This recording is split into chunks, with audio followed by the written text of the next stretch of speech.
Dorm service na naman tayo. Dumayo na naman ako ng dorm para manggupit sa kanila. Iyan ang part-time ko. Pag uwi namin galing trabaho. O kaya pag walang OT, nadaya ako ng ibang dorm. Di naman ako agalingan magupit, pero naayos ko din ang paggugupit ko. Satisfied naman sila. Minsan pag pagod, di mo talaga maiwasan na may mga bako-bako, hindi pantay. Kasi wala naman namang gugupit na perfecto. Lahat naman nagkakamali. Lalo na kapag ang gugupit na natin ay mga hindi pantay yung ulo.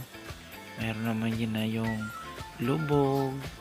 Yung iba yung shape ng ulo. Hindi natin may encounter yung mga iba-ibang hugis ng ulo.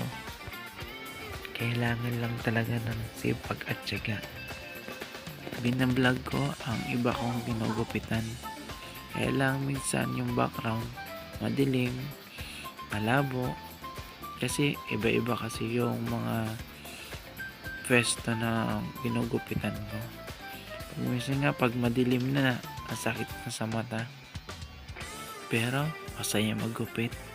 Lalo kapag yung mga taong na ginugupitan mo, kung magwapo, tapos yung tingin nila ang linis, yan, lalo makita mo yung ang linis ng gupit mo. Kaya tingnan mo ulit, talagang mapapangiti ka na lang. Yung ganitong ngiti, diba? Ganyan. Yung abot hanggang batok yung ngiti mo. Ayos siya.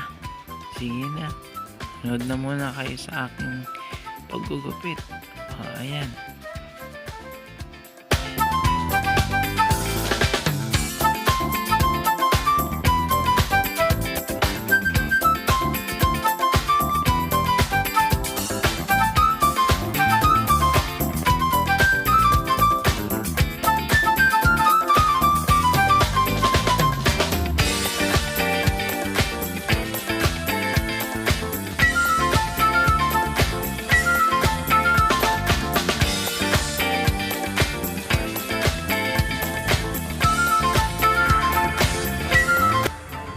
Ayan, tapos na.